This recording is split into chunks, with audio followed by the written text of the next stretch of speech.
Hi, everybody. Happy Monday and welcome to Data is Love. I'm really excited to have this conversation today with Nicole DeCay. She is my co-pilot and partner in crime in all things data informed DE&I. And so I want to just start with introducing Nicole and tell us about your background. Tell us how you got here. All right. Hello. My name is Nicole DeCay, as Aparna mentioned. I graduated into the recession back in 2009 and immediately went to grad school and got my master's in industrial organizational psychology, where I was also working in the mental health field at the time. Pivoted from there to get a job as an analyst at a Fortune company and did market research and assessments, ended up working in big data and creating demand algorithms for new business development. And I launched a pretty large new business development program that was valued at a couple $1 billion. And after that, it was in something that I wasn't necessarily passionate about. So I decided to go back to school and specialize in people analytics, which I was passionate about. So kind of going back to my roots of industrial organizational psychology. And I wanted to become a specialist in the way that you create data around people analytics. So that's primarily through employee surveys. And that's how you gauge a person's emotions by asking them questions that get at that emotional construct. Okay, so it's never too late to go back to get your PhD, right? Will you tell us a little bit about what you're studying now? Yeah, so I'm wrapping up my PhD program in the next 2 to 3 weeks, hopefully. It should be done by the end of May. But I have written my dissertation, which is on chronic traumatic experiences at work. And that's looking at kind of the if anyone's familiar with the concept of complex PTSD and how that shows up in the workplace, which can be a place of trauma for people if they're chronically and constantly introduced into interpersonal stressors that create a stress response. That's all trauma is from the perspective that I'm writing from.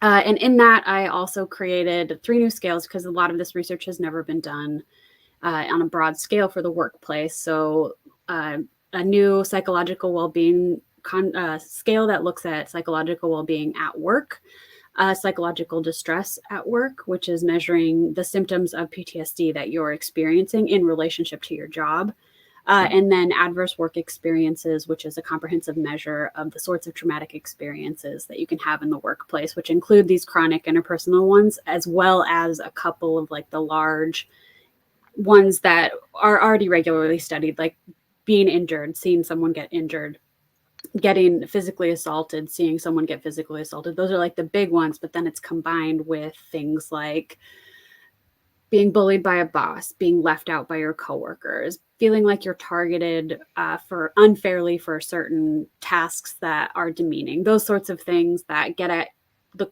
your well-being internally and personally. I love that you're studying it because I think that while there's a big meme culture, around workplace trauma, and I think that we've started using that word trauma a lot in the last couple of years, it's something that has a really big impact. And it's something that I don't think companies are measuring today, right? Like, we don't see a lot of people asking us about, can I measure like psychological well-being, even though I think psychological safety is a word that's become pretty buzzy in the last couple of years. So speaking of measuring these things, surveys are used to measure a lot of different things, everything from like employee engagement to belonging. And I think increasingly we hear people say things like, I want to do a DEI survey, right? So I guess, like, can anybody make a survey? Can any Sure. person just design it and run it? Yeah, anyone can make a survey. Should they is the question that I think would be more appropriate to ask. So there's a common belief that anyone can make a survey, that you just ask the questions and you're measuring what you think you're measuring. And so, yeah, anyone can make a survey, but to make one that you're actually measuring, there's a lot of work and that goes into that, and a lot of science, honestly. There's an entire science dedicated to designing surveys that measure human emotion. It's called psychometrics. It's a field of study within psychology that is concerned with the theory and technique of measurement of things that you can't see. We call these latent constructs, which is a boring PhD term for measuring the unmeasurable. So things like IQ, that's a latent construct. You can't touch, see, or feel someone's intelligence.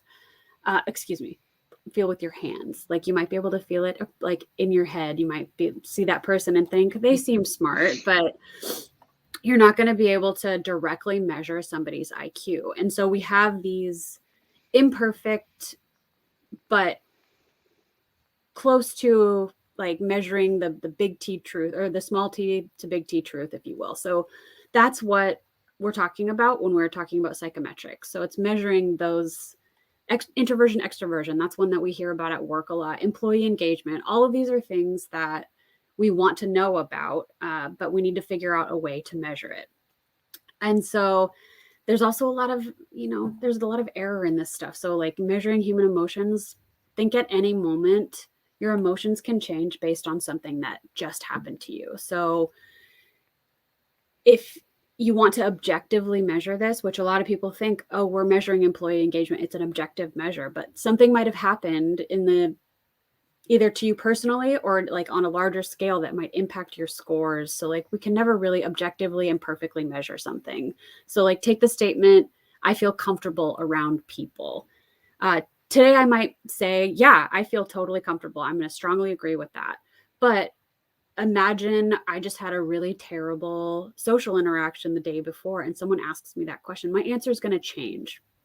And so to get at that idea, this gets to the introversion extroversion question. So that's like something that you would ask to gauge extroversion. You want to ask more than one question that gets at the same construct and asks it a different way so that you can get better data than just like that one phrase.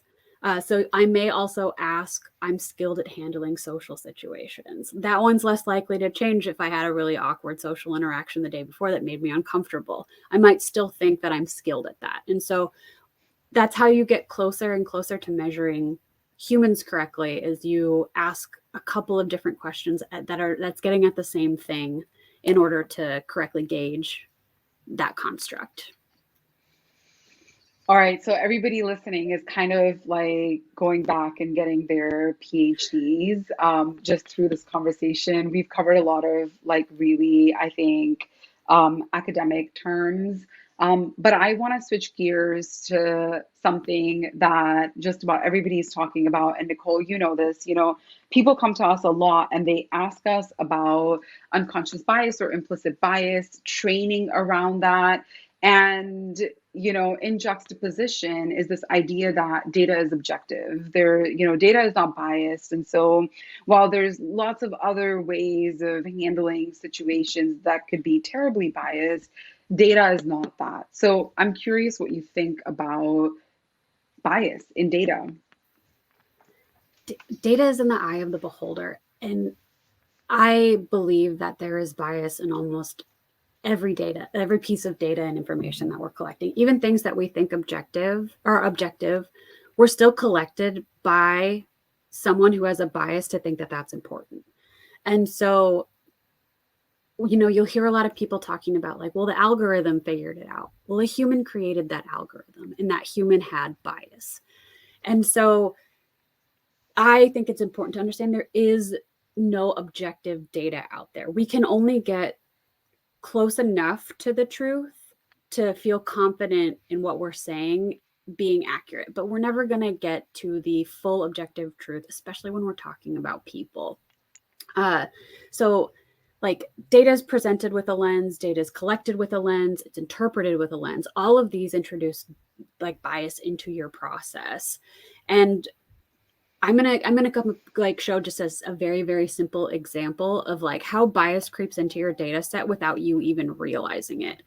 So something as simple as putting agree on the left-hand side of your questionnaire. So say you're asking a question, you ask it, and then at the top, you've got strongly agree to strongly disagree.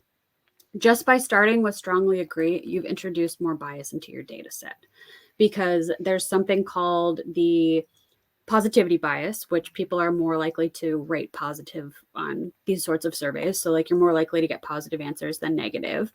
And you're also getting something called the primacy effect, which is that in written surveys, people are more likely to select the thing that they read first.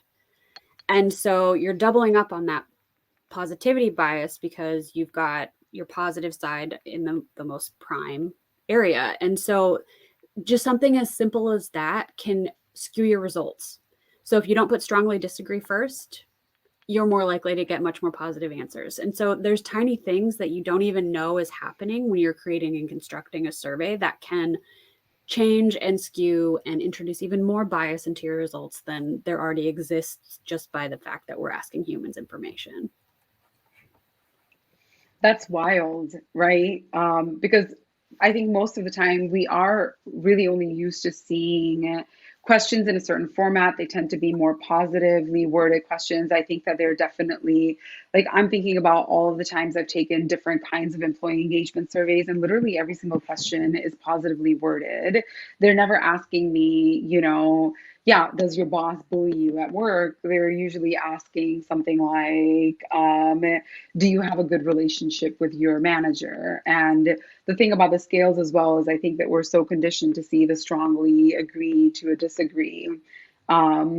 So what makes a good survey? Like what are, things that we should know about, that we should be doing proactively? I'm like proactively hire a psychometrician, but there's a lot of different things that you should pay attention to. Um, if you're launching a survey, if you're planning on creating one, so things like don't ask leading questions. So look at the question that you asked me, like can anybody create a good survey? That's a leading question because you and I have worked long enough together to know no. um, but you'll see that a lot in politics. So like they'll start the sentence with, so the likelihood of being injured in a car accident is higher when you don't wear a seatbelt. Do you support seatbelt legislation? Like that's a leading question. That's giving you information ahead of time that will lead you towards a certain answer. There are other ways that you can do that, like saying if statements, like if then. So if you enjoyed this seminar, would you recommend it? Without asking the question, did you enjoy this seminar? And that sort of thing brings me to like my next one, which is double-barreled questions. So that's when you ask two things in one statement. When you do that, you can't know what the person is responding to. So if you ask, I like my job and it fits my lifestyle, those are two completely separate things. But if you, I'll see that a lot in like surveys that have just been made on the fly, is that you just add these things together because you're interested in both of them and you don't want to ask too many questions. But those are completely different. I can really like my job without having it fit my lifestyle. And so you're not figuring out, you don't know what someone's, so I might answer that just straight in the middle because it's not for both of them. So you don't know what people are responding to when you ask things like that. Then things like avoiding slang, using simple language. Like we use an app to make sure that our language is around 9th or 10th grade level so that anybody taking the survey can understand the questions. Those sorts of things are really important when you're designing a survey. The other thing, and this is where it gets to the more complex, like hire somebody maybe, is that you want to make sure that what you think you're measuring, you're actually measuring. And to do that, you need some statistical tests, which it's again, this boring PhD stuff. But when you hear someone say a survey has been validated, that means that they've run correlation, structural equation modeling, and factor analyses on the instrument to make sure that it's reliable and valid. And I'm not going to get into the details of those because they're boring and like, if someone is interested, please send me an email. There's very few people that are like, oh, how would you check the validity of this instrument? How do you know it's reliable? But when people are talking about these instruments, there's a ton of stats that have been run on it to make sure that they are measuring what we think you're measuring. They're rigorously tested. They've been through a lot of really boring stats to make sure that it's a reliable measure. Um, well, I think that maybe we should reframe whether running stats is boring or not. I follow this woman on Instagram, and I think her handle is Miss Excel. And she has like the best memes, and she also has like the best tips for making Excel work for you. So, and I also think that we're at a point in time where data literacy is going to be such a critical skill. It already is a critical skill. And somebody who's watching just said, I'm interested in boring, please provide your email. So we'll share that at the end of this conversation. Um, when it comes to DEI, I think we're not having enough of the boring conversations or enough of the technical conversations.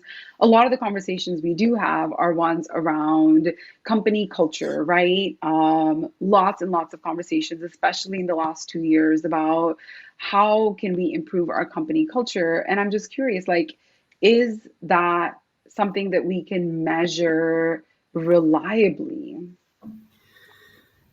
So a lot of gosh, there's so much to that question. So I'm of the camp that culture is not something that you can measure. So there's a lot of people that want to measure culture. They want to look at what is my culture? What does it look like? But that's such a huge question. And if you don't know what you're trying to measure about culture, you're looking at like 125 questions to get at like every facet of culture that we can think of as organizational psychologists.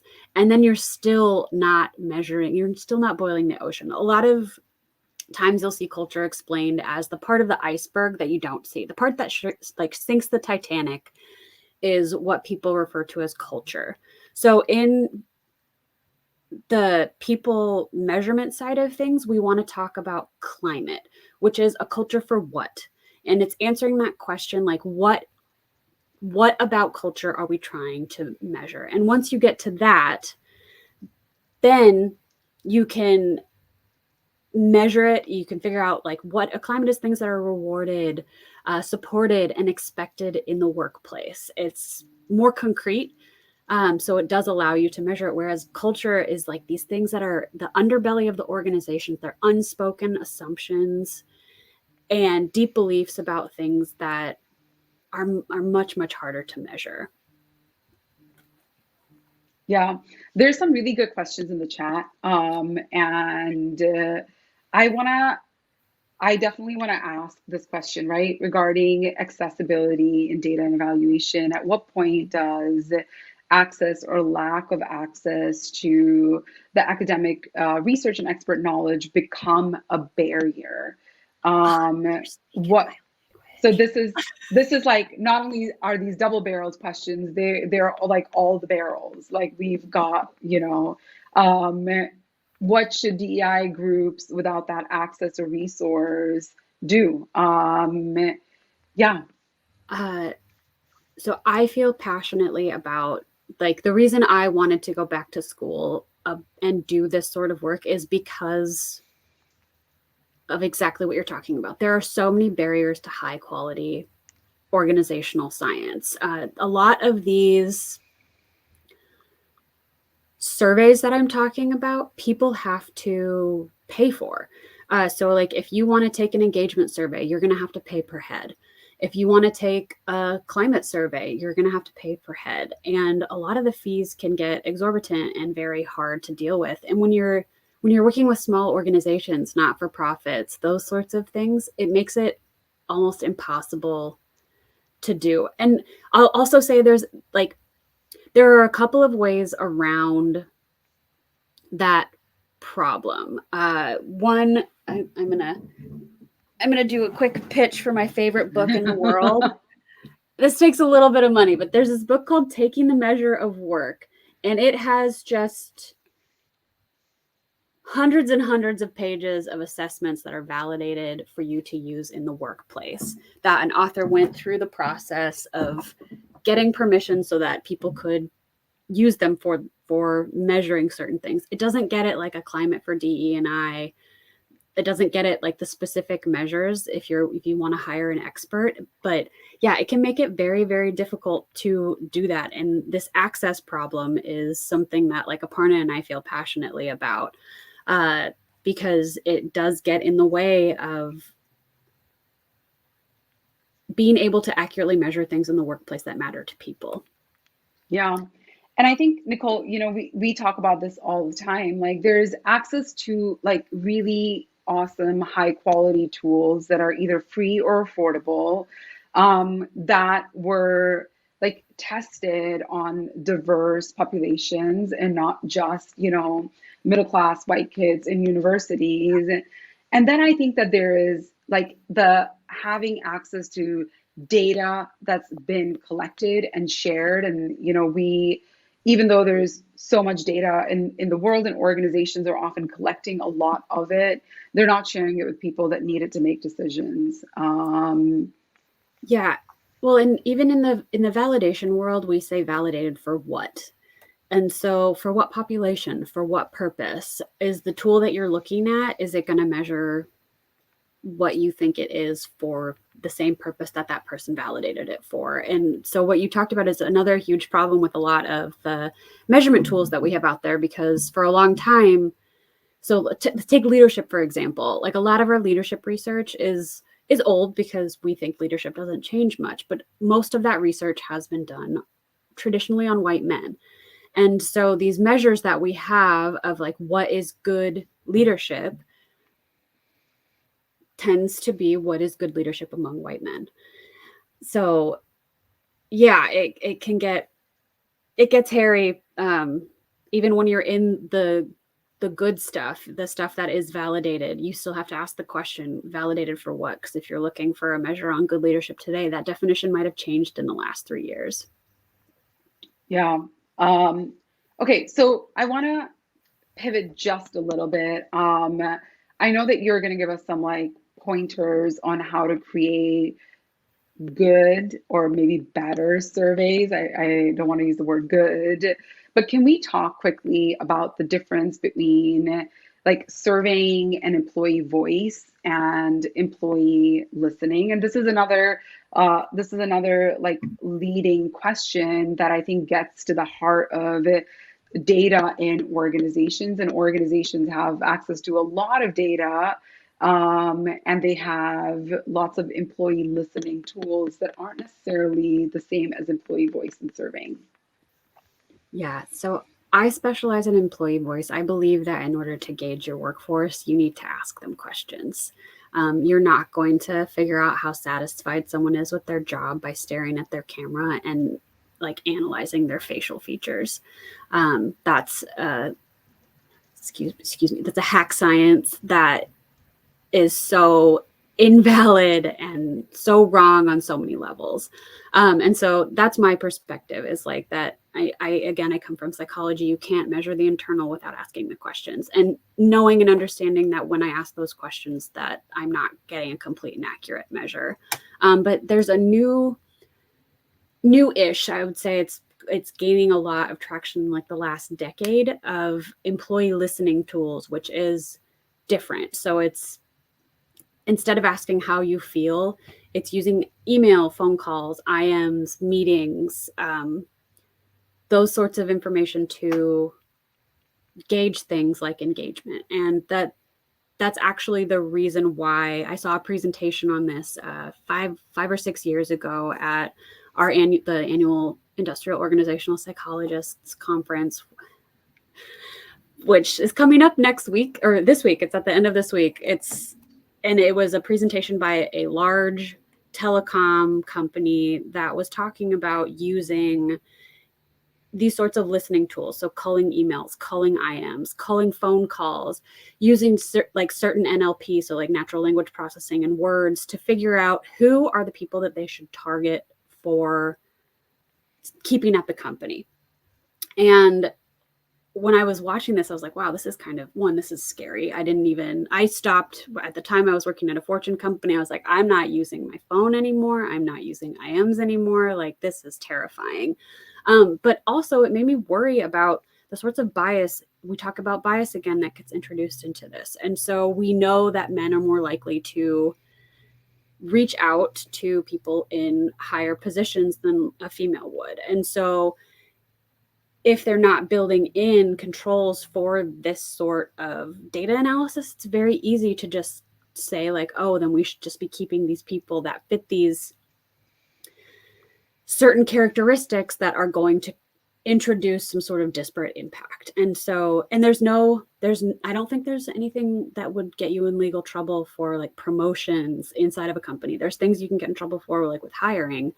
And certain like pay disparity can get you in like a little bit of trouble, but like we know there's a promotion gap between men and women, and it's not like companies are getting in trouble for that. And these tools, if you don't have someone with the training in bias doing that, you can get in a lot of trouble really quick and introduce things that are going to like impact people who are in underrepresented groups even more.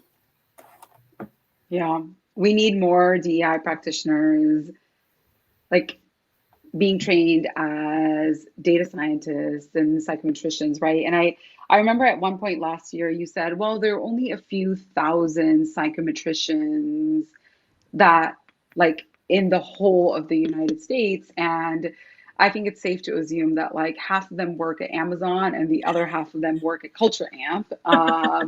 So anybody listening today that's like, I'm gonna go out and hire somebody, just watch out. You know, there's like a scarcity of talent in this field. So will you walk us through what are some best practices if somebody is deciding to do an employee survey? Um, what's the right way to go about it, and what are practices that I want to emphasize that take into account that workplaces are getting diverse across, you know, every measure, everything from race, ethnicity, gender, to like immigration, language, so many things. Yeah, and I'll try to cover all of that. So the first thing, if you're going out and you want to do an employee survey, know your goal. So write it out, have a goal statement, have like a mission, vision, one of those things. Like, what is your end goal and how are you going to get there? So that's like the first and foremost. And then use a validated measurement to measure that end goal. So find something that will accurately measure what you're trying to do. But as you're going through this process, like include your employees in the goal. Give them a voice up front. So we talk about, you know, stakeholder engagement. So make sure you know what are hot topics for your employees. What are the things that they're passionate about that they would like to see measured and action taken on? The other thing is make sure you can use your results to make a meaningful change. So like focusing on predictors, and I'm using PhD terms again, I apologize, but like focus on the predictors in your design. So you want your survey to be action oriented. And so what are the actions that will produce the behavior that you're trying to get? And so like we have a climate for equity or diversity, equity, and inclusion. What we're really measuring is predictors of inclusion and equity. And those are the things that allow you to retain a diverse workforce. And so we want the things that you can touch, feel, take action on, that you can then use to create an environment where people feel welcome. And that they can be themselves, that they have those senses of like belonging, fairness, the sorts of different things that you can use. The other thing is like guarantee anonymity and confidentiality. I have a group of my other nerd friends that run surveys at the companies that they work at, and we're constantly texting each other about things like, someone in HR is trying to figure out exactly who made that comment on a survey by tracking through certain pieces of data so that they can target an individual. That should never happen. You should never be doing a survey with the intention of targeting people to figure out who they are. They're not going to feel safe if you don't keep it anonymous and confidential. So if you're running this and you have access to personally identifiable information that might allow someone to be identified as the person running the survey, it is so important that you do not share that information. Speaking of sharing, you should also be prepared to share your results. People want to see the results. When I was working at the company that I worked for, they did not require managers to share the results of their annual surveys. My VP was different. He thought it was really important that people saw the results. And so I would help prepare each of the managers in my work group to go through their employee survey results.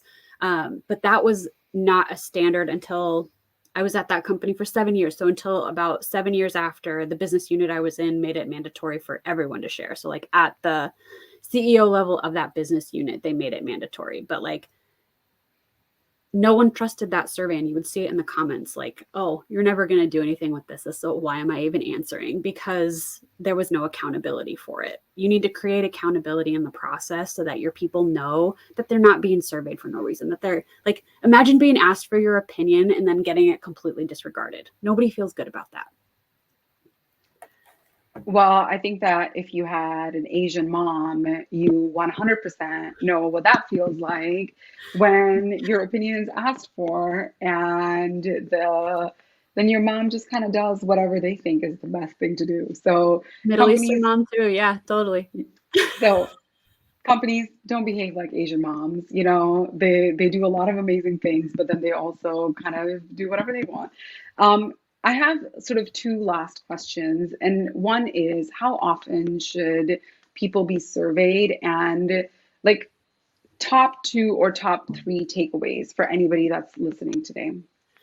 So the question of how often is hard. If you have access to some sort of tool that allows you to do constant pulses, so asking 1 to 3 questions a day, like ask those daily, and then you can get, Amazon does that, so you can get a constant gauge on your workforce of what's going on. A lot of people don't have access to that, and so if you have a long survey, um, I would say it was like once to twice a year or even every 2 years. However often you can take action on the results, though, should really be the answer. And so it really depends. It depends on what tools you have access to again, and like what are you trying to measure. So I was like, for our survey, we recommend at maximum once a year, because you don't want to create survey fatigue. And it takes time to create action for things that produce equity in the workplace. And so we want our clients to be able to take that time to be able to make meaningful change before they ask their people again what's going on. So the consultant answer, it depends. The consultant answer.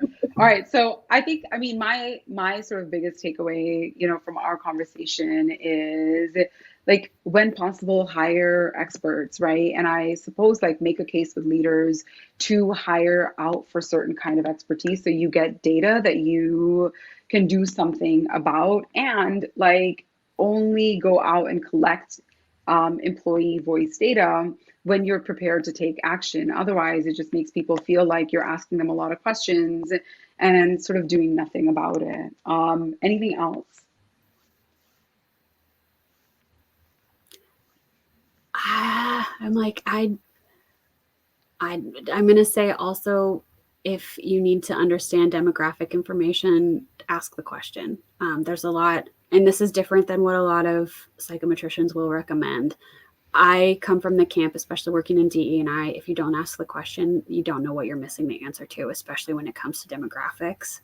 And so that's one area where I would say, if you think you need to understand how different groups are experiencing your workplace, ask the question.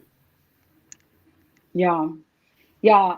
I think we're going to need to do another Data is Love just on collecting demographic information, because it's sort of wild to live in a country where things like your race, your ethnicity, your immigration status, your zip code, your gender can predict for some really big outcomes, like the job you're going to get, how often you're going to get promoted, how long you're going to live. And we are terrified to actually um, we're terrified to actually ask those questions. We're terrified to collect demographic data on the basis of which people are experiencing the organizations. And right, there are some big differences. All right, we're going to take one last question from Diana. Would you democratize the data and findings? And what data would you wall in and wall out? Oh gosh. So personally, I think that yes, democratize the data and findings. There is a shift towards transparency being the norm in organizations, and with millennials and Gen X, we expect to see data and see more of it. And I'm going to go back to it depends. If you have an organization with very low trust, there are certain things that